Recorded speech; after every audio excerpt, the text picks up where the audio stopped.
So thank you, members. So we're now welcoming to today's meeting Emma Purdon, and Emma is Director of Communities and Family Services with Extern.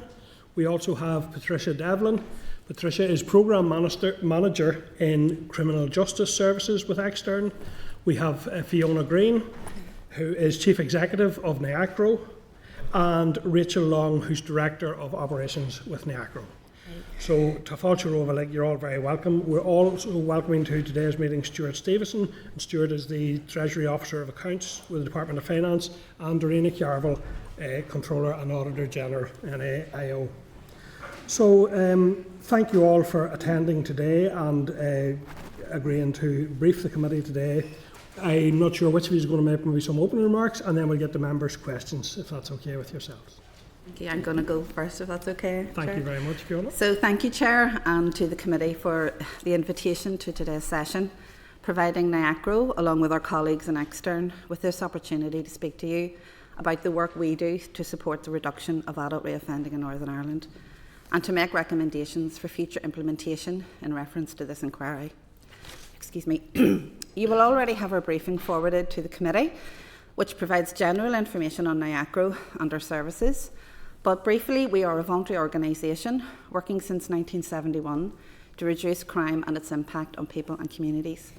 We are guided by our vision, which is of a society where the rights and needs of all people are equally respected and protected.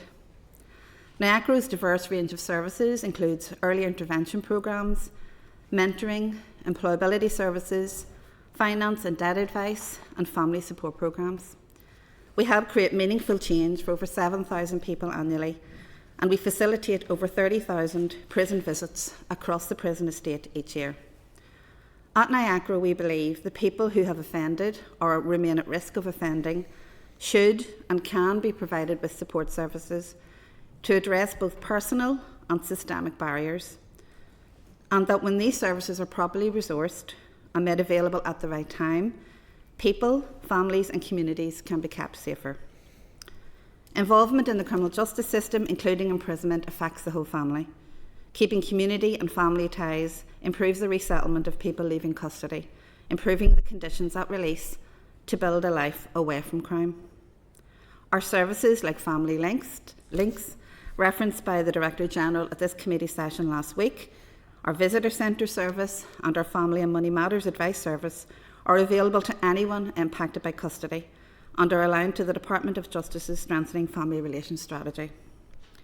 Moving to our employability support, research shows that securing a job is the most significant factor in breaking the cycle of reoffending. Similarly, engaging in and maintaining participation in training programmes has a proven impact on reducing reoffending. Contained in our briefing, we have referred to previous iterations of our employment support programmes, namely Reset and JobTrack.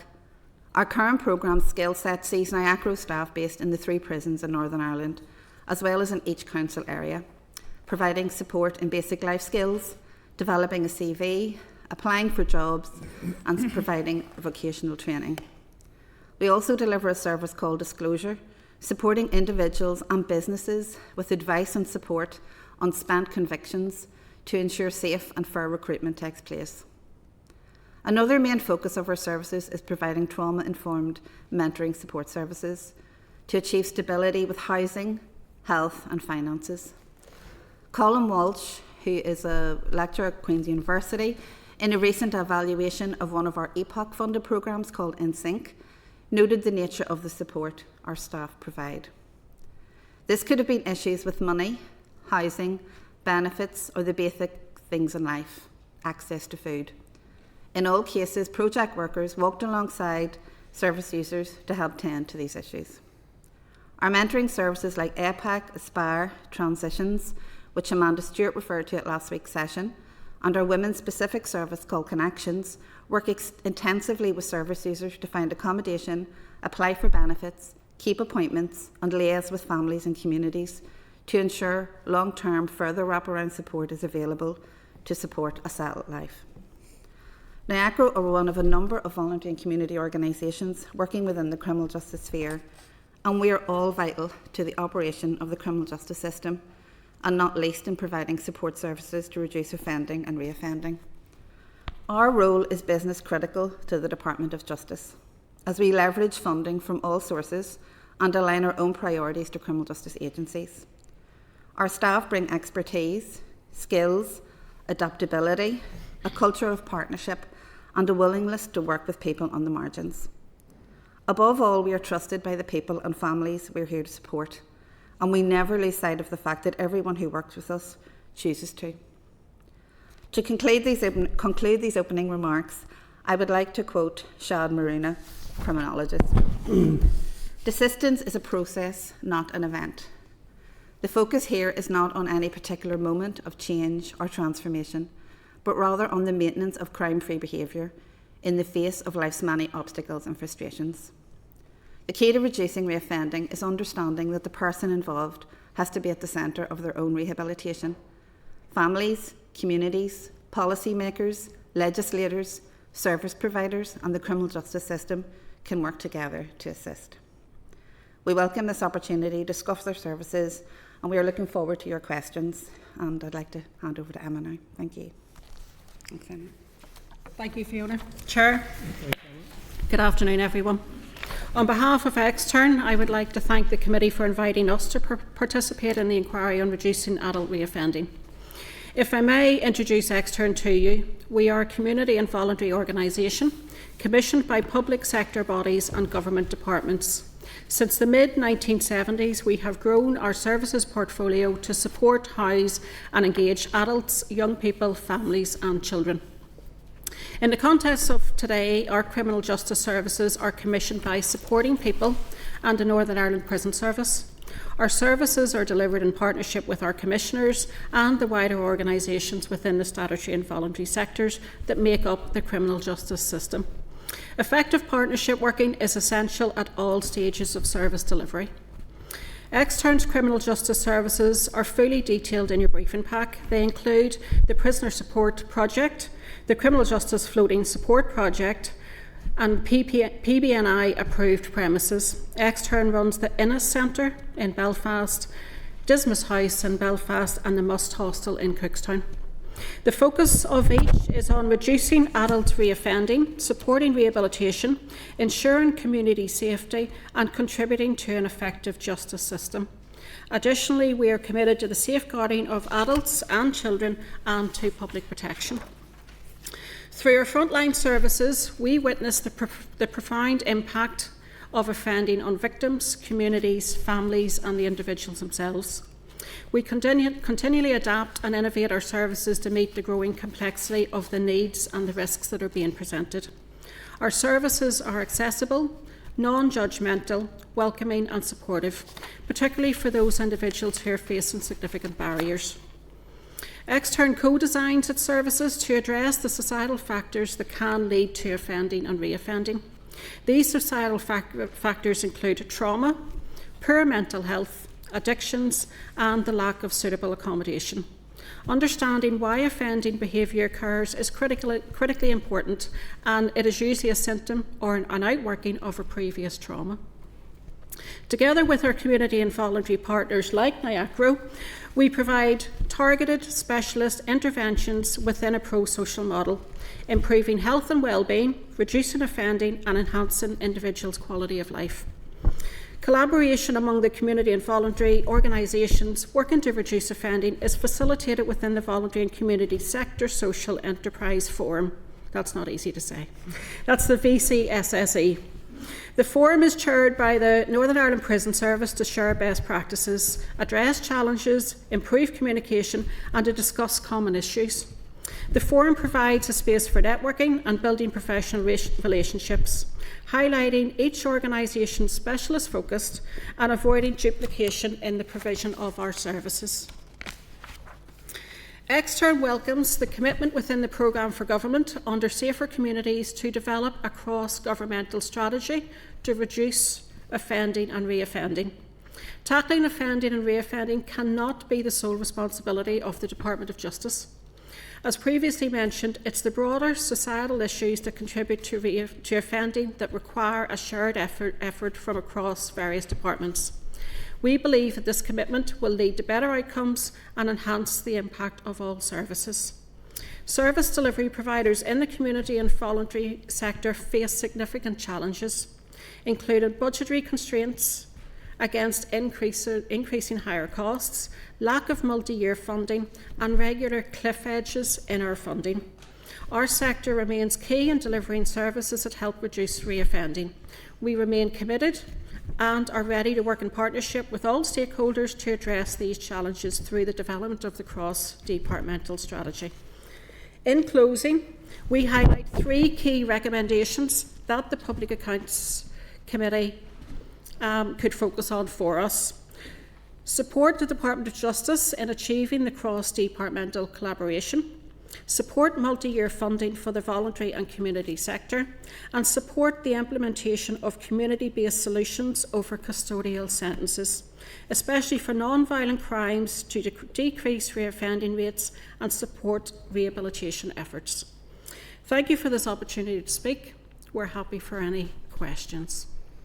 Okay, thank you very much. 2 very thought-provoking presentations there, so thank you for that. I suppose I maybe should have said not really maybe a current interest, but previously I worked as a social worker, so I would have worked with both organisations and gained an understanding of what it is you bring to the table in this respect in a complex area of work. I have to say I thought it was very usefully flagged up there. We often think about offending and reoffending as an individual thing with that person, but the idea that you've raised there around people, families and communities all stand to benefit from improvement in this area, and also indeed public life and public services in terms of finances and all of that. So that's interesting. And I also noted the focus on housing, health and finances as being the stabilising or some of the stabilising factors or challenging factors, as well as that lack of multi-year funding, which we have recognised for a long time across many parts of the work that we do here, is a challenge to all of that. I suppose in terms of questions, the first one for me is, can you briefly outline to committee some of the key high-level challenges that you face in trying to successfully rehabilitate adult offenders and reoffenders whilst in the community or in custody?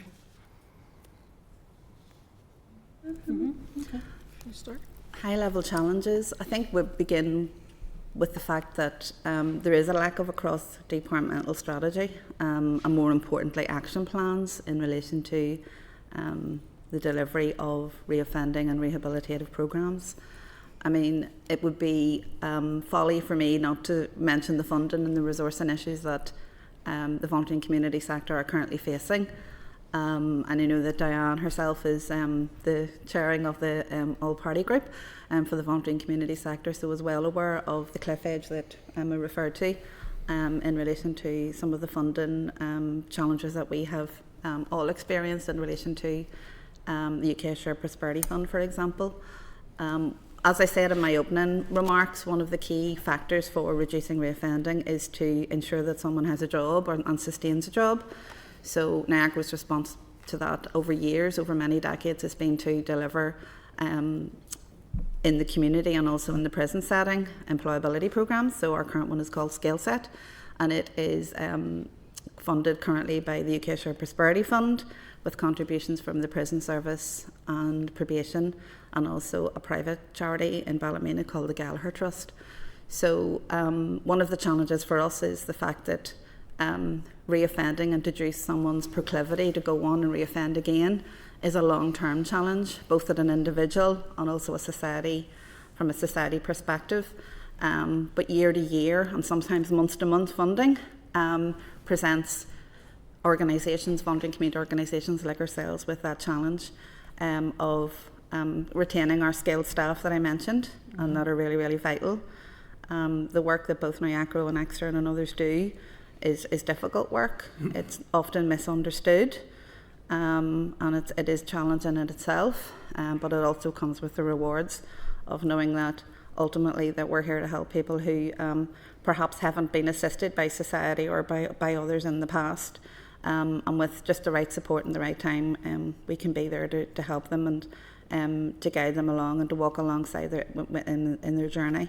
So high-level challenges are around funding and the conditions of funding, and also the conditions for the voluntary and community sector in obtaining that funding. But from a practical and operational level, it can be even within the prison setting, having enough space to deliver programmes. I think we mentioned in our briefing that one of the operational challenges that we experience in the delivery of our programmes is the fact that staffing within the prison can become very stressed if they have sick leave or there's security issues and all of that. So prisoners have a quite a lengthy regime on a daily basis. So it's really important that rehabilitation and the programmes that we all provide inside the prison, through the gate and into the community, become paramount and are given that space and place to do that. So it's a challenge for prisons and probation because their resources are limited too, and their ability to support us is limited in that regard as well. But we're looking forward to working with all of the agencies on that strategy and the action plan and coming out of that to challenge these challenges together. Thank you. And I suppose coming from that, then one of the areas that I would have an interest in is around the whole restorative justice and potential of that. So from your work with individuals, do you think we could and should be doing more in the restorative justice space? And would that lead to better outcomes regarding reoffending in your experience? I think do you want me to take that? I have no personal experience of delivering restorative justice, but I am aware that there are a number of accredited restorative justice practitioners across across the statutory sector. I think that service users want to be heard, and victims also need a voice. The success of any delivery of restorative justice comes down to the people that are involved in the process, and that requires consent from both parties. It may not always be able to be delivered at a particular time because both the victim and the perpetrator would need to be ready and in the same place. What I would say, based on my personal professional experience, is sometimes service users are not actually asked, what happened that led you to do this? What happened to you? As part of the restorative justice process, it's not about them, talking about their own problems and what have you, but it can trigger that conversation for people to show that they understand that there's more behind what had led them to that. Victims, need a voice. They need to be able to express their needs. They need to be able to express the impact of the offending on their immediate lives, their families, their communities. And I think that there is a difference. In my experience, service users will often accept something better from someone who's not a professional. A person in the community has had a direct experience of being offended against, so, can carry more weight in me coming across and saying, no, you shouldn't have done that. Can you repeat the question? Have I answered it for you? I'm just wondering as well, that do you believe that we could get better outcomes from better use or further from use providing of that space? I think so, from that interpersonal human connection. Mm-hmm. May I come in just there, just to declare an interest in myself? I co-chair the Restorative Practices Forum in Northern Ireland, and I also sit on the DOJ's Adult Restorative Justice Working Group. So I would be very aware of the department's developments in terms of accreditation for restorative justice organisations, as well as looking to how referrals will come from the criminal justice system. I suppose to build on the success of the youth conferencing service within the Youth Justice Agency, and to, as Trish says, give victims and witnesses, give victims and people who have caused the harm an opportunity to come together and repair harm. Now that has to be done carefully. It has to be done in a safe way. But from the victim's perspective, and I, for many years ago, worked in victim support, and we would at that stage, and victim support are also on the working group as well. See the benefits for victims, and sometimes in some extreme cases. So it is on a case-to-case basis, but we believe that the department are doing the right thing and bringing those plans forward. There is potential for more repairing of harm to be done when safe. safe practices are resourced. Okay, thank you. So I'm going to go to members now. So I'm going to Deanne first. Thank you. Thank you, and thank you all for being here. And last week we had the department, the Prisons and Probation Board in, and they all spoke very strongly of the important role that funding community sector play in delivering justice in Northern Ireland. So I just wanted to ask you specifically, to what extent can you provide support and services to the adult offender and re-offender population in Northern Ireland, and are there significant gaps in both the number of clients that you can support and the type of services that you can provide both in custody and the community? Yeah. Like that down. Lots of question. That was a wee handy question there. Yeah, thanks, Dan. Just to clarify, Dan, so you're asking around the sort of the types of support that's available, and then I suppose the gaps in relation to meeting the need that we're seeing, both in custody and through the gate into the community then. Yeah, okay. So as Fiona has said out and Emma in their welcoming statements, I mean, the services that we provide across adult reoffending are broken down in the main in relation to supporting relationships. And strengthening family ties is a big piece of our work that we do. I mean, I know from last week's session the numbers that were talked about. So probation have seen an increase in the people that they are supporting. I think it's been a rise from 5,000 people under supervision to 6,000 people in the last wee while. And I suppose just to say that, you know, our resource has remained static. You know, there hasn't been an increase or pass down into community voluntary sector in order to meet that need. We do have a big demand for our services. For example, in our Family Link service around supporting family relationships, we're funded to work with about 1,200 families a year. But we know there's about 4,000 or thereabouts people come through into prison on an annual basis. So that's from the meeting people at committal stage and reaching out to support families there. So we're not able to meet the need of everybody, you know, that comes into the prison at that initial point, which is a crucial point. I suppose in addition to that, if we move to employability support, as Fiona talked about, our work around skills building and supporting people into training and into employment. We are funded in this year that we're just moving into now, 25-26, to work within and around just over 500 people a year to support them into paid employment and into education and training support. Again, if you set that aside, the numbers of people who would like to avail of our services and support and the demand is much greater than the need we can meet. We do provide services around stabilising finances, so that's a really in-demand service for us. So our financial advice and money matters service.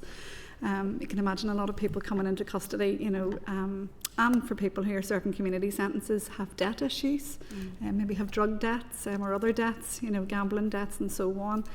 And just access even to money and benefits, entitlements and so on, and needing somebody to advocate for them. A lot of the people we support struggle to open a bank account to be able to even have a paid salary into it.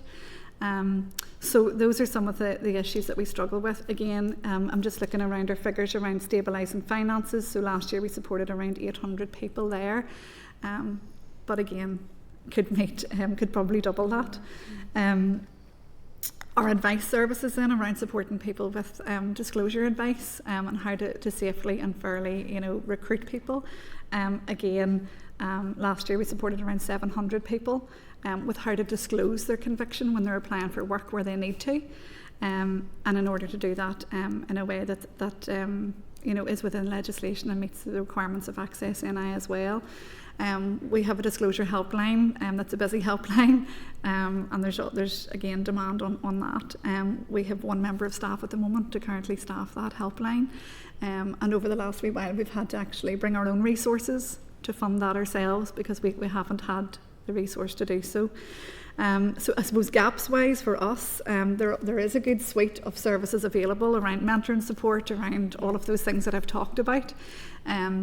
I suppose for us at the moment, and it's welcoming to see hopefully coming down the line in the Justice Bill and in the transformation bids that have been successful around bail support programmes, around electronic monitoring and so on, and I suppose more of a cross-departmental wraparound support, more connectedness. So those would be the things that we would welcome by way of meeting need. But I think certainly it's around the services are there, but it is a matter of lifting them up to be able to reach.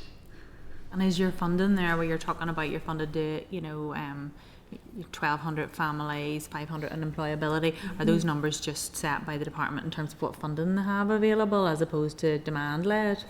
Very much so, yeah, very much so. So as you're saying, there is this significant And we've gap had to then in reduce terms it. I of mean, demand. last year, sorry Dan, we were able to reach over 700, 800 people around our employability work. There has been a reduction, as you'll know, in the UK Sherpas Burley allocations this year, and we've had to reduce that down to 500 in the context of there being an increased prison population and more people needing support.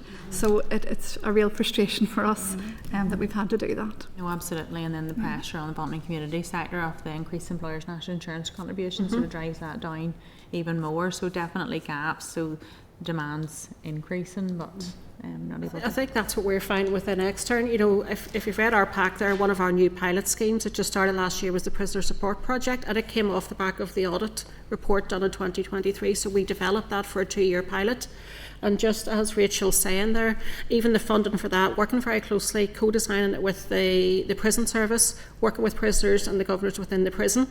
There wasn't enough funds to start that, so again, Extern had to dip into their own reserves to be able to fund that for a 2-year pilot.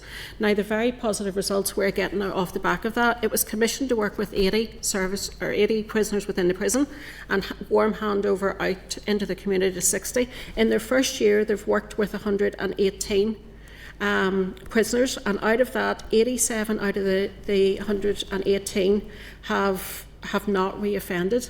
So that just shows a reduction of almost 50%, because within the audit report, 52% of prisoners reoffend within the first year. So at the minute, due to the work that team is doing within the prison and outside of the prison around homelessness, around addictions and around mental health, only 26% of who they've worked with have reoffended, and even in that there's some people who as soon as they came out of prison didn't engage with the community. So we're looking at the figures in that as well. We've completed first year of that. It's looking very positive.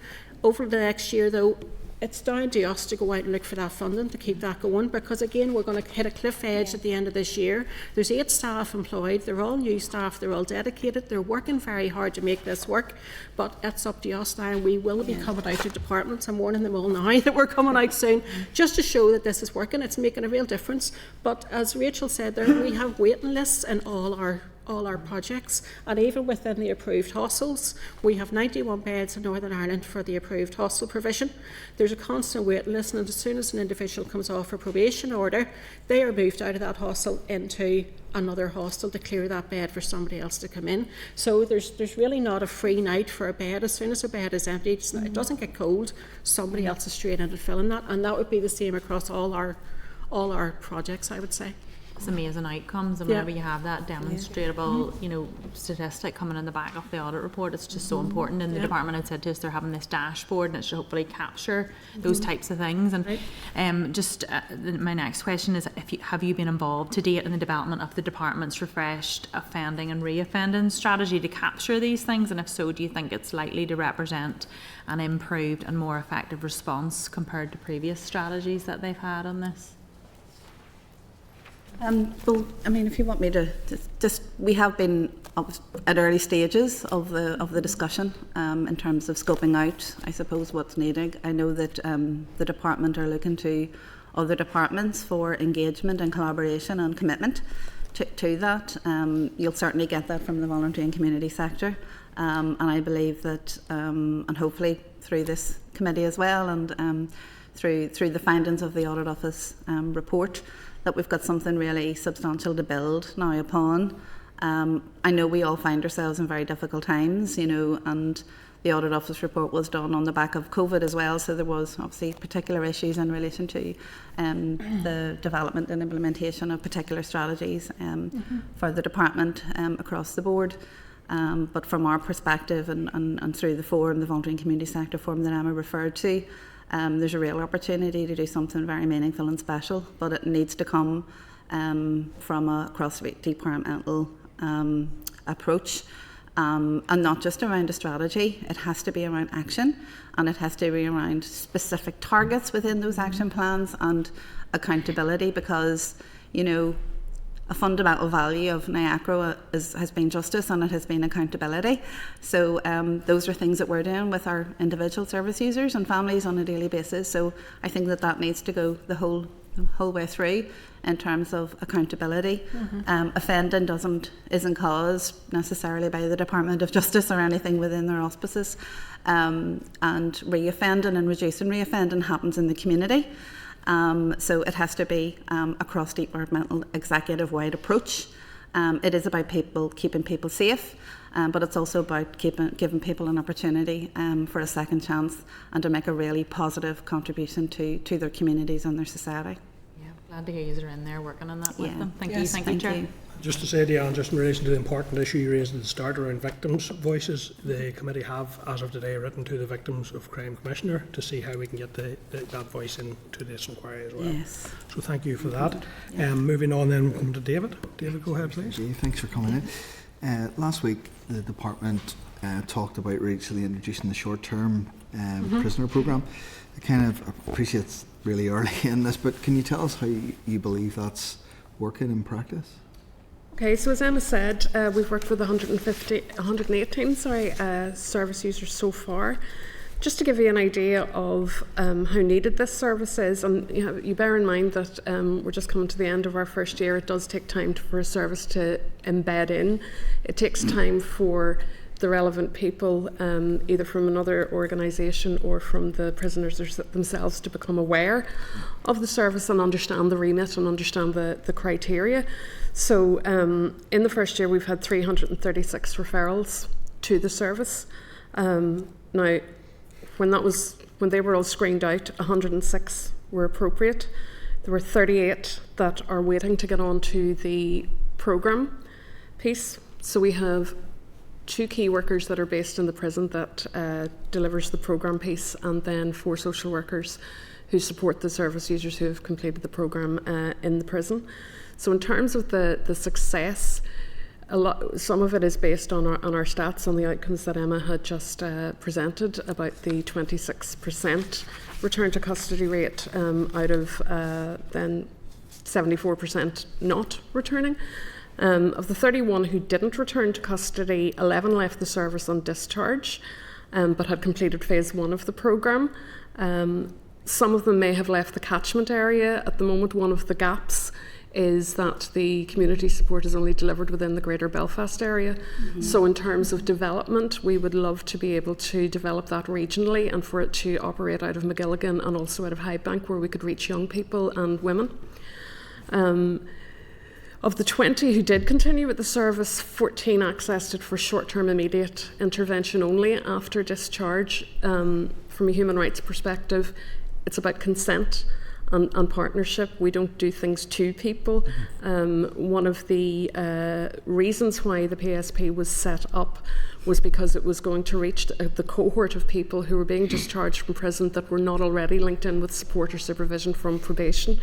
So most people don't want to be on probation, but what comes with that is structure and support and people to advocate for them to get other services. So the services, it's entirely on a voluntary basis. So 14 accessed for immediate intervention, GP registration, benefits, and then 6 remained for long-term intervention. And anyone who did return to custody, it was generally for low-level offending.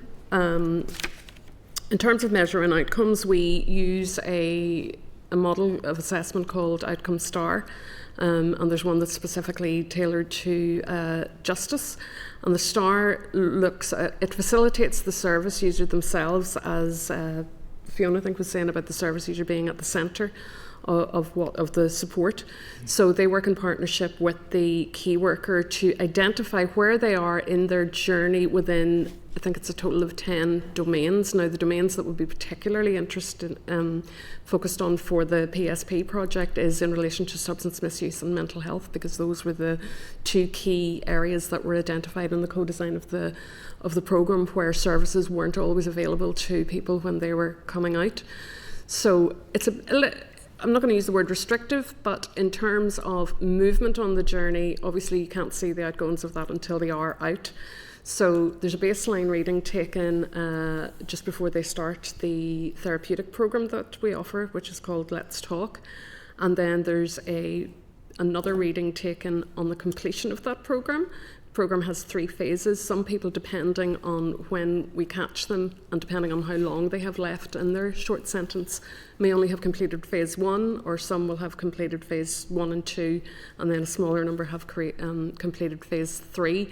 Going forward, as we're bedded in longer, the number that would complete phase 3 will obviously increase. And what we have seen across all the domains is that there has been positive movement. The service user in partnership with the key worker will self-assess as to where they are in terms of motivation and ability to change on a scale of 1 to 10. So most people were coming in at, say, I think the lowest there is 4.3, and then on review some people were getting up to 6.6. So it looks like small increments, but for a person who maybe nobody has had that conversation with before, who haven't had the opportunity, that is actually quite significant. What you sometimes find is that in that immediate time when they're just released, there's a little bit of, oh, I'm out, and you might have a bit of a dip back. But then once the support is built in again, we continue to use that tool and to review. You should see an upward trend again of people moving more towards independence with those key areas. There's a lot of support required for them to attain those key areas. And I think I've talked a lot now. You'll have to remind me of the question to see if I missed anything. No, I suppose the question was how well you believe it's working in practice. Yes. Well, I'll give you, if I refer to my notes, I'll give you a couple of examples. We're very interested. Can I step in? Can I step in, David? One of the issues that's been identified in the first year is, as Trish said, the focus was on addictions and mental health. But certainly the majority of prisoners coming out short term are coming out to no fixed abode. And we're finding again, as was flagged in the audit report, in 2019 to 20, 16% of prisoners released to no fixed abode. And unfortunately that is something that this team is having to pick up as well. So before they even get to look at the addictions and the mental health, we're having to try and get those individuals into some kind of housing somewhere so that they're not on the streets of Belfast. And it's highlighting the cross-departmental need, where we need supporting people, we need Department of Communities, we need health, and we need justice to work together in all of these. So, but certainly very positive figures in the first year, and we're hoping that will continue into the second. Very positive commentary from the service users that we've worked for. We do proactively seek out their feedback, because obviously no programme is going to work unless you have service user buy-in.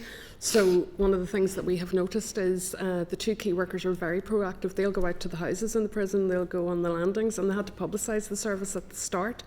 And by word of mouth, prisoners were approaching them. Oh, my friend down the block says great things about you, can you help me? And so it's almost self-generating. Now, not all of those people obviously met the criteria, but the fact that they were actually coming to the staff themselves. I know that Beverly last week spoke about one of the challenges working with short-term prisoners is that they maybe don't feel engaging in a significant piece of work is worth their while if they've only got a very, very short sentence. So the fact that people are coming, of their own volition and asking for it is really quite something. Okay, yeah.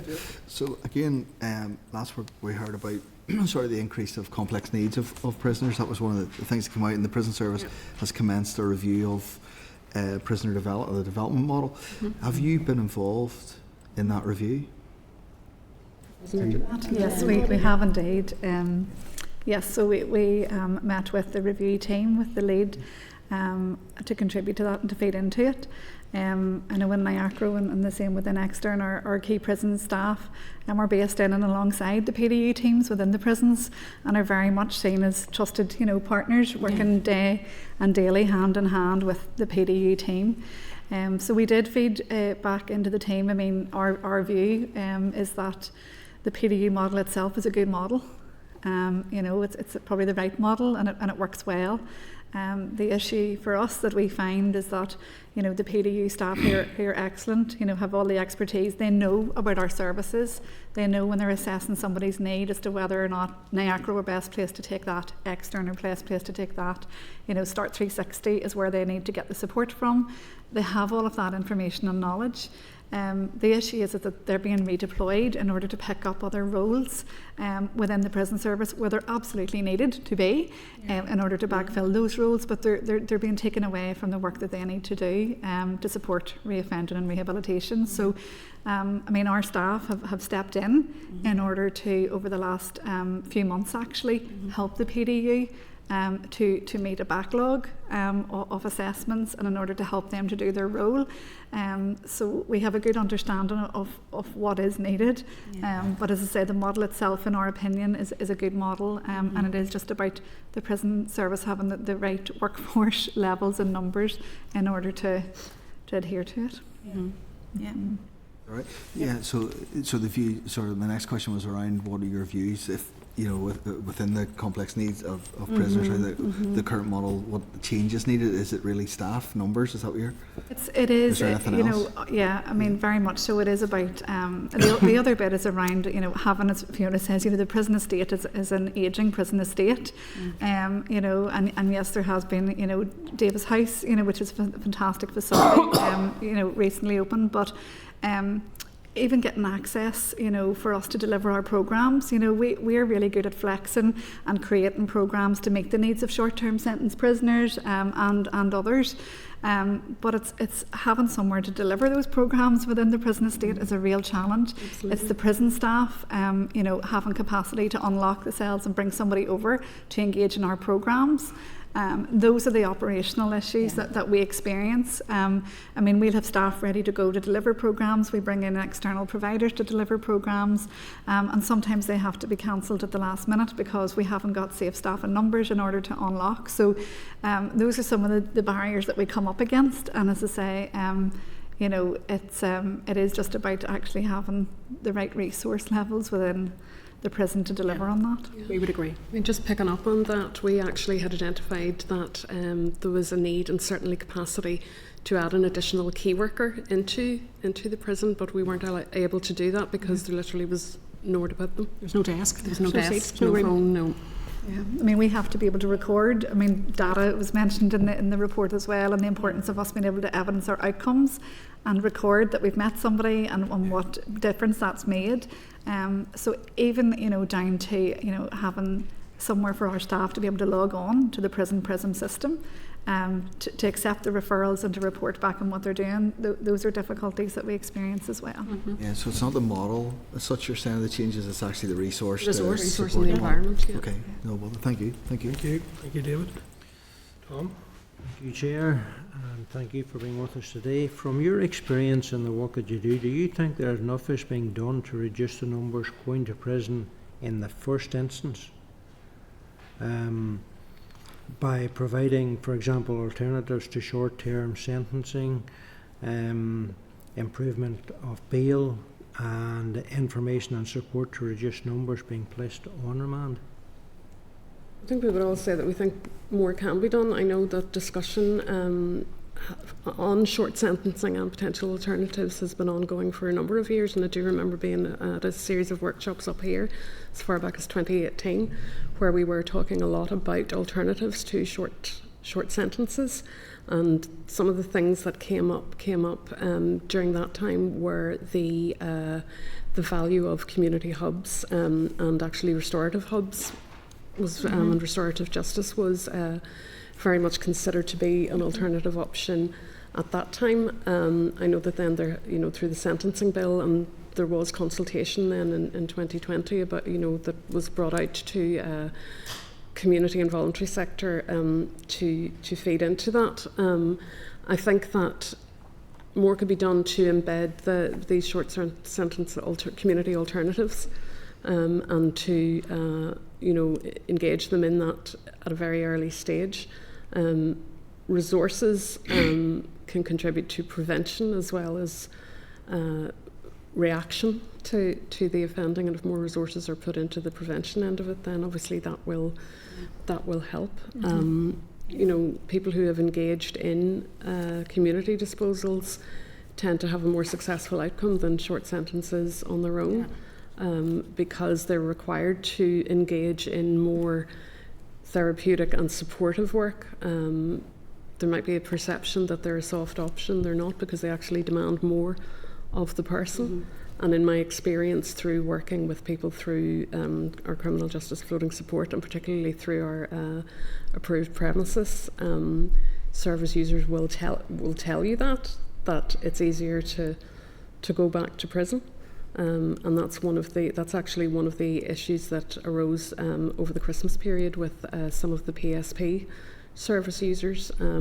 They were having challenges getting accommodation, and in order, and this is really, really sad, in order to achieve shelter, food and company over the Christmas period, some of them just decided that they would do something quite low level so that they could get back to prison. And I think that if that is happening, then that's your evidence that an alternative is needed in order to make community disposals more successful. The resourcing around that has to increase as well in terms of health services, in terms of accommodation. Accommodation is key. I know that Fiona would have highlighted that the single most important factor in desistance is constructive use of time and meaningful activity by way of training and employment. For a lot of people that can happen because their accommodation isn't stable enough, or they're reliant on crash facilities. So you need some sort of an address from which everything else could happen. So I think that the possibilities for alternatives to short sentences are certainly possible, but there's so much other things in the background that need to be improved first. I hope that answers your question. It would be NIACRO's position that I think we should be trying to prevent as many people as possible from incarceration.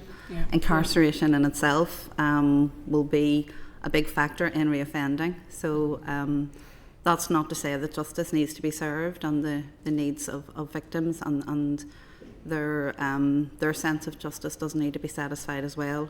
So we understand when sentencing is occurring that there's a balance and there's a weighing up to be done of all of those factors in terms of sentencing and using short sentences as a disposal. So we would prefer to see resourcing put into the community-based sentencing and supporting and resourcing probation to suppose supervise the range of custodial disposals that's already there, but to develop those more diversionary models, and keeping, particularly for us, one of our big asks will be to raise the minimum age of criminal responsibility, and to try to keep as many children and young people out of the system as possible, because that will, as they age up into then adulthood, there's more chance that they will become more involved in the criminal justice system if they're criminalised at an earlier age. So, and also to support the sentencing reforms that are ongoing. So we're obviously aware of the review of sentencing at the moment, and we look forward to seeing the outcome of that. And because it's really important that in order to transform, and the transform that's needed within the criminal justice system and on all of the agencies in and around people who offend and reoffend, it's going to be really important to make sure that there's enough resources across the piece. You find a number of people reoffend because of a fear factor. Whenever they get out into society, the proper support's not there. Yes, and absolutely. They reoffend then to get back into what they see as a safe environment. I mean, that can happen on an individual basis, and I suppose one of the other factors that is that there is the continuing legacy of the Troubles in Northern Ireland, which is a factor for the people and some of the service users that we have, particularly within our Aspire programme, which is funded from EPOC via the Probation Board. So we are aware that that funding is actually coming to an end in the next 2 years. So I think that that's something that we would really want to take this opportunity to highlight today as well. we're helping, I think it's over 500 people a year. It is. So you get those- our Aspire mentoring programme, Yeah. it talked about, community-based alternatives and whether there's Yeah. enough being done, I suppose, through EPOC, and we're so grateful that we have had the funding through the executive programme for paramilitarism and organised crime, because it has allowed us to support 500 people in the community who are on community-based sentences and who are subject to probation supervision. So that's a complementary mentoring support where we will wrap alongside those people and mentor them. And I mean, we've supported over 200 people just last year. And of that, over 77% of them were not recalled or remanded back into custody, or didn't come back into detention, of services. And again, our Aspire Community Engagement Programme, so that's a programme which is sort of earlier stage. So it's for people who are not subjected to either probation supervision or any licence conditions, but it is for people who are 16 to 30-year-olds. And we know that tends to be the cohort of people who are, in the criminal justice system. So that allows us to intervene at that earlier stage in the community for people who are engaging in risk-taking behaviours and who are really at the cusp of coming in to the system. And we worked with 336 referrals there last year as well. So there's definitely the need, but as Fiona says, it's where there's a real growing concern about who's going to pick up that work when EPOC funding is not there. That's winding down this year and into next year. And those would be our neediest cohort of people that come through our door and in our communities that we work with. So they are the people that need the support most. Yeah. Just looking at offending and re-offending, we always have to keep the victims and their families in mind on this. What work, if any, do you do with victims groups to understand their views when designing programmes and initiatives and all that type of thing? I mean, I can take that, yes. I mean, the mission for NIACRO is to reduce crime and its impact on people and communities. So we exist to prevent as much crime as possible, and but we understand that people are involved in the criminal justice system and need support to desist from crime and to reoffend. We work very closely with Victim Support Northern Ireland and with the Victims Commissioner as well, so we would have regular strategic meetings with the senior teams in those organisations. We've recently collaborated with Victim Support in relation to scoping out the development of a potential restorative justice project. But again, these things are all resource and business development time and capacity dependent. So we have we keep victims, I guess, at the centre really of our focus in mind. As I said at the beginning, the work that NIACRO and Extern do is difficult work, and it's often misunderstood, and there are perceptions around why we're here and what we're doing. But it is simply to reduce crime and its impact. And I think that we understand that at the end of every crime and incident that we are helping somebody not repeat, there has been a victim and families, and including their own families, caught up in the impact and the ripple effect of that in communities, which can be devastating. And sometimes it's not just the big crimes that reach the news. It can be smaller, which we would deem smaller crimes, can have a devastating impact on victims and then people who witness as well. So it's really important for us that and also there is a huge correlation between people who offend and who have also been victims. There's a massive correlation between the two. So one day they could be the person that caused the harm, and the next day they are the person who has been harmed. So we actually have as I said, I think I might have referred to it earlier, our EPOC funded InSync programme, which is a counselling service for victims of paramilitary style attacks. So those are largely young men, but some women, who have been subject to paramilitary style assaults over the years. And we're providing, it's the first of its kind service through the EPOC funding, which we're continuing on this year to do. But again, as Rachel said, those things are going to fall off a cliff edge potentially. So we are really concerned that people who are the most on the margins will go beyond the margin. You, Chair? You, Tom? Audrey. Okay, thanks, Chair, and thanks for your presentation and your answers so far. I just have two short questions. The first one is around reducing reoffending. So what do you consider to be the three biggest priorities that need to be addressed now? For me, it would be accommodation, provision and availability of accessible services, and obviously funding to do that. I'll go with that too. On behalf of Extern, that would be it. Yes, accommodation is the major one for us. That's number one. For NIACRO, three things: cross-departmental action plan and strong leadership to tackle this issue together. We want trauma-informed mentoring, robust evidence-based support linked to data across the system and linked to outcomes, which will be against the targets in the first one, and of course multi-year funding for the voluntary and community sector to support the criminal justice system and to recognise our already substantial contribution to the efforts of the criminal justice system and the department in trying to reduce reoffending. Thanks for that. I think there's been so much to take away from today, but I think just even that succinct point is really important for us to be able to look at that going forward. Just in terms of best practice then, obviously as a committee we consistently look at best practice in other jurisdictions, and naturally you quite often go to the south, you go to England, Scotland, Wales and so on. Are there any other jurisdictions that you think that we should be looking to as models of best practice? Are there any that you look to as models of best practice? In relation to the delivery of voluntary community sector organisations, or just generally around this entire topic, as broad as the penal system? Do you want to take that? Yeah. Yes, I mean we are part of different networks, and I suppose over the years, funny, this was something we were reflecting on with our team. I mean, there would have been more opportunities in years gone by for us to go and look and explore at other jurisdictions and take that back as to how they do things. But a couple of things. So one, we're a part of a European network in relation to specific support for children who are impacted by parental imprisonment.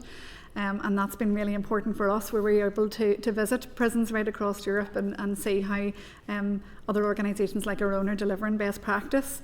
I have to say that we're very proud to say that we're up there in relation to the interventions and the supports that are available, to be honest with you, and we are looked upon. In fact, even more locally, I mean, we met recently with the Department of Education in England just this week, because they've just appointed a policy team within the Department of Education to try and lift and look specifically at the needs of children impacted by parental imprisonment. So that's something that we would love to explore more here, as to how the Department of Education and what we can do here around that, for example. I suppose looking into some of the more Nordic countries and Sweden and Denmark and so on is somewhere that we look to, and particularly this year around their engagement with employers and businesses and private sector, and how they look at creating opportunities both for working out, so people come and working out through the prison and into community social enterprises, but also fully on release, as to how we can actually support business and private sector. So those are things that where we have looked to in order to bring better practice back here for us. Yeah. That's really useful. I actually just turn that on its head, because it's not just about us going to other jurisdictions to look at best practice. We do have experience of other jurisdictions coming to us, and that needs to be really recognised. In the last couple of years, Extern, we have worked with the probation service from the Republic of Ireland, who came up to visit our approved premises, because they don't have a model that replicates that in the south. Only last year we had a cohort of people who worked in and around the prison service from Finland. Finland has fantastic provision for their homeless population, and a really structured government programme by where it's joint up working in terms of accommodation and support. They don't have the same when it comes to the prisons, and what they were saying to us was that they have real challenges in that partnership and joined up working for the person to be engaged with at that early stage and before they were getting out of prison. So they were really interested in our prisoner support project and also our criminal justice floating support. So I thought it would just put out Yeah, there no, that, absolutely. you know, Yeah, it works both ways. it absolutely. does. It Yeah, does. and it's But about that's what it's mutual about. learning and sharing best practice, and Yeah. that's what it's all about. You know, everybody benefits from that. Yeah, Thank you very much for your answers. thank you, thank you. Before I come to Ciara, on a wee follow-up on that, through your own networks, are you aware of comparable data for reoffending rates elsewhere? You know, is there places that we're very close to in terms of comparisons? Off the top of my head, No, I'm not not. that I know of, I no. know that we have, you know, a higher rate of short sentence Yeah. prisoners compared with the rest of the Yeah. UK Yeah. for all the reasons that we've, you know, been talking about for this time. I don't think we are comparable, but I need to go and check We'll need on to that. go We and need to check come and back to you. have If you do find Yeah, out, we we'll would do. appreciate it. We'll- Yeah. Absolutely. I would think that the audit office report though does highlight the huge disparity between Yeah. the numbers of remand prisoners here in Yes. Northern Ireland as well. So I Very know that different. that's something that, so there's obviously the factors that we've already discussed around accommodation and decisions taken at disposal then, so We'll look our at that court- and we'll come back to you then. Yeah. Thank you. Help. Getting Thanks, Chair. I ready. just having a wee drink there, but thank you very much for that, Chair. Thank you very much for your Give him answer a so chance far. there. I would say 3 words come to mind: complex, complicated, and Yes. challenging. Yeah, There's no doubt about it. And just before I get into yeah. the serious questions, are how you're going to influence the recommendations at the end of this report. That's right. My first question, obviously, and I appreciate the funding, and I mean, whether it forms part of any of our recommendations, we'll have a conversation in committee with that, because we understand that's there. But my first question probably is this here, and I know you are working across and with all the departments in cases, right? Now, I'll ask this as a wee simple question. Have we all the tools to do the job of the funding in the morning? And I mean, everybody playing the part, each department. Do you know what I mean? Because that's key. You mentioned strategy, but my question is, if we had the funding in the morning, have we enough experience on understanding the causes and knowing the solutions to it? Would we have we all that detail and that information now sitting there if we had funding in the morning? And I know it's a complicated one, but I just want to get a better understanding where we go with all this, because there's been a number of reports done for a number of years, and we understand some of the root causes, Yes. and you know, it's complex and it's diverse and all of that there, but I just want to try and get a better understanding for ourselves where we would go. And I know it's a complicated question, but just your views on that, please. It's a complicated, so if I'm understanding you correctly, is if we had this pot of funding, would we have the tools to deliver what would be needed? So certainly across the voluntary and community sector, there are many organisations, each coming with, you know, a different specialism and a different piece of the puzzle, if you like, in terms of our experience on the ground and what we're hearing from service users, which is a really good indicator of what is needed. We are able to identify those gaps, one of them going back to the constructive use of time issue. One of the gaps is a community hub, where people who are, for whatever reason, either their health and well-being or perhaps their readiness to engage in focused assistance are not able to be in employment. So there's a real gap and a need for somewhere for them to come to receive support, for them to move towards that. And we are in negotiations with some funders to provide. We've submitted costs for that to provide what it is that we needed. And I spoke earlier about regional expansion of services. I think that we could sit here for hours being able to talk about all the things that we could do that would contribute to the overall reduction in reoffending, and it's all about service development in a place that the service users can reach, and about publicising that, because very often people just don't know where to go. So that's mine. Just maybe to add to that, I suppose, just as you were asking the question, a few things that came to mind for me, I suppose. We have an excellent workforce within the Voluntary and Community Centre who are so passionate and so dedicated and so committed to doing the work that we do. It is so challenging, it is so complex, and people work in this sector because they want to do it and they want to see success and they want to support people to turn the curve, really, and to make those changes.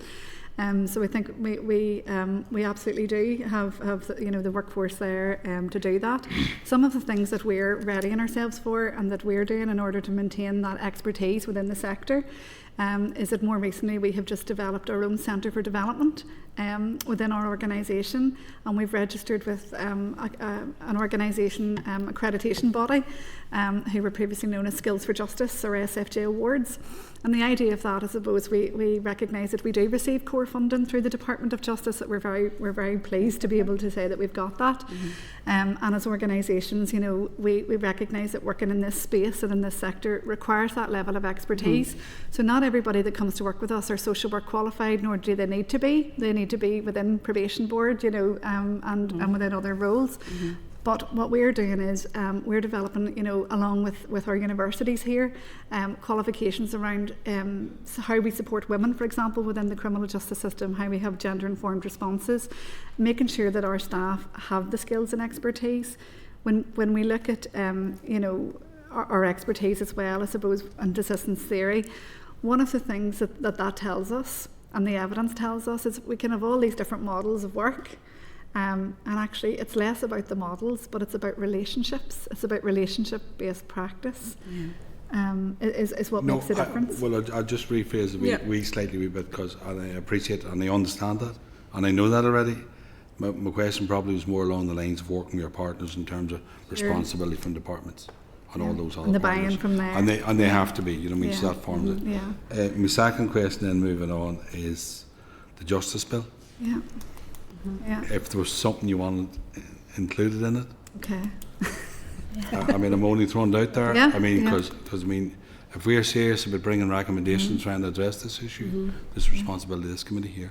We probably have two clear so, ones. So we want to hear it now. You know what I mean? We have an opportunity now to. So.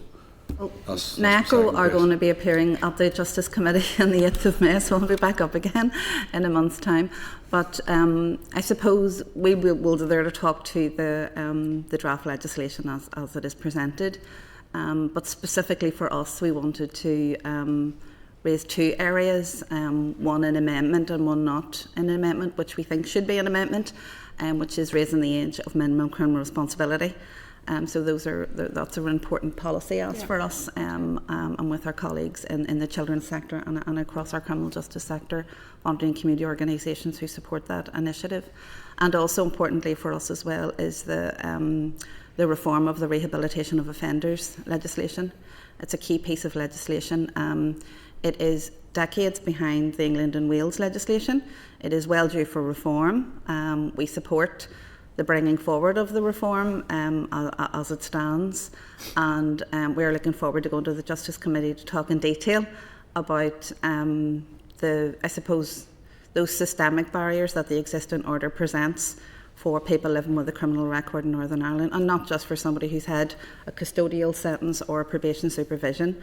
It's for people with fines. So on the long-term impact of having a criminal record can have on accessing employment, accessing education, accessing insurance, accessing travel, and we have countless case studies, if you want to call them, but real life stories of people who, you know, they did something at a very, very early age, and it has literally carried through for 40 years, and it has hampered them. They've lived with shame and regret and disappointment, and it has led to, you know, impact on mental health, impact on family life. So those are some of the systemic barriers that we speak to.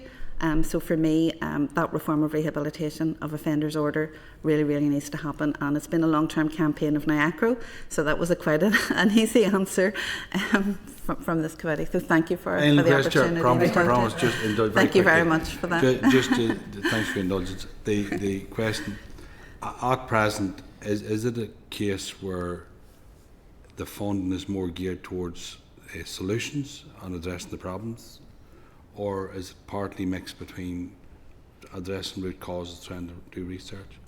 And part B of that is, if I was asking you to bring one recommendation in the report, what it would be? I know it's a challenging question.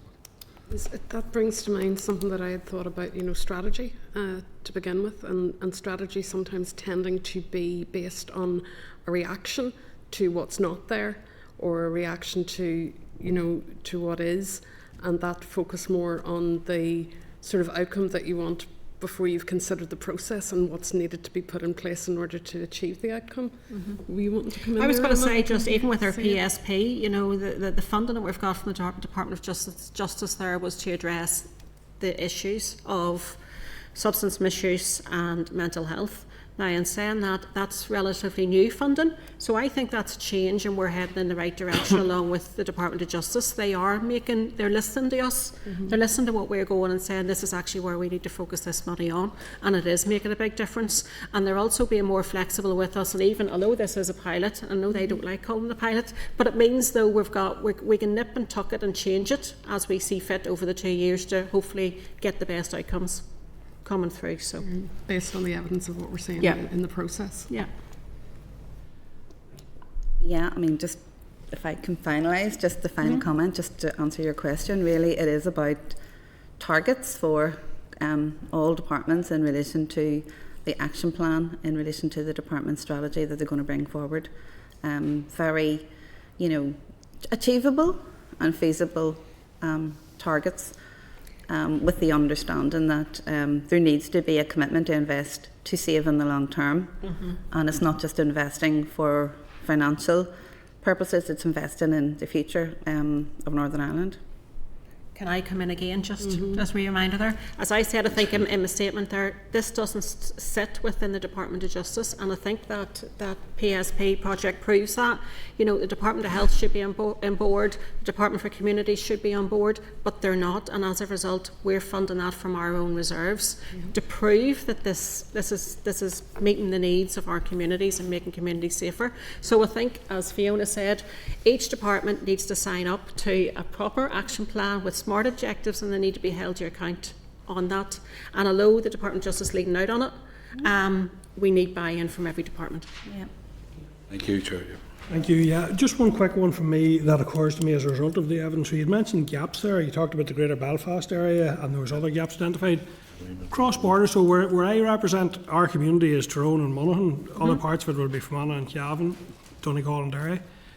Are we cooperating effectively in terms of reoffending in that sense? Yes, can I- Offending and reoffending. Yeah, obviously Extern is all Ireland, so we have obviously bail support within the ROI, which is working with the Department of Justice down there, but there's also great opportunities for cross-border working as well as cross-border funding, which obviously ticks a box as well. And I think that's what we're good as well. So we can apply for the funding, work with the Department of Justice, or work with the department, save them money. There's lots of opportunities. Peace money as well. Extern had the Positive Learning Project up in Derry, which was cross-border, and it was bringing offenders from across the border, which was quite hard to do. Works both ways, I must say, though. So they were coming into Derry, and it was skills, it was education, it was employability. The problem with that, again, though, with peace money was it came to a cliff edge. It came to an end, and there was nothing to keep that going. So although we had built that and established that for 3-4 years, it came to an end and that was it. So we're always looking out for opportunities, and we've got Creative Ireland funding as well, which is bringing young people up from Dublin and Drogheda up. It's like a creative arts project as well. Geared towards young people who are at risk of offending and reoffending. So there things are happening there. So yeah, and that's good, and that's good to hear that. But are there gaps there that create frustrations or loopholes within which people either miss or avoid the work? It's a postcode lottery. Yeah, certainly quite a lot of the things that, as we said, are Belfast-centric, because that's the majority of where obviously the bigger numbers are. But some of our services and some of the services from across the Department of Justice, even with the community, disposals and stuff like that, it's a postcode lottery. So we would need extra funding to be able to hopefully roll it out across, so everybody has the same opportunities to go to the same services. Okay. Thank you. So I'll just go across to the Treasury Officer of Accounts. Stuart, do you have any comment? Chair, I think it would be remiss not to mention from a Department of Finance perspective, just to thank the witness panel for their comments today, both in terms of this inquiry, but also in terms of the challenges, the funding challenges that the sector face. I think I made a comment last week about the opportunities that a multi-year budget provides for departments and ALBs. Yeah. I think when we think about the cliff edge issues and challenges that our voluntary sector face, I think my minister is determined to deliver on a multi-year budget, and I think hopefully that will be the case for this sector in particular. Thank you. And I'll come across to our auditor, Dorena. Nothing further, okay. Okay, well listen, thank you. It was a very, very interesting session. I have to say very, very educational and informative. I have to say that issue about all departments working together and contributing has come across strongly, but I just wonder at times, do they understand how much they stand to benefit from all of this work? And I think that's maybe part of what we need to, because they will all benefit, and that's the spirit within which they should be contributing. I was struck by the phrase around somebody being a victimiser or potentially a victimiser today and a victim tomorrow, or the other way about. And I suspect that happens not even, but all in the one day at times. Yes. That's how and it is worth bearing that in mind. I have to say.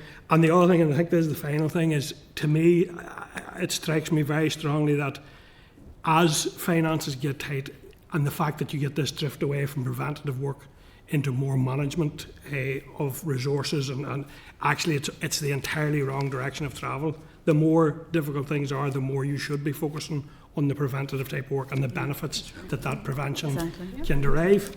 And I think we're in a bit of a loop of that defensive budgeting in a sense, and we need to get ahead of that. Yeah. And a lot of these reports we're dealing with are telling us the same thing in many respects. So I want to thank you for your contribution to the inquiry, and we'll pick up the evidence that we've heard today, and hopefully that will be reflected in our report. Thank you. Chair. Thank you. Thank you very well. Thank you. Chair, didn't mean to leave our man Louth, by the way, in that. What did you say? Yes. Thank you. Okay, thank you very much. Thank you all very much. Thank you. Okay, so thank you all. Yes. Our man Louth, me and you, mate. Okay, members, so we're now going to move into closed session. So I'll just ask the clerk to bring us into closed, please.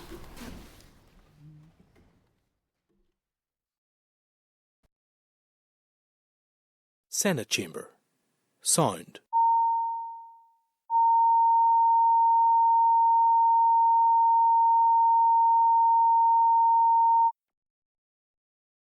Senate Chamber. Sound.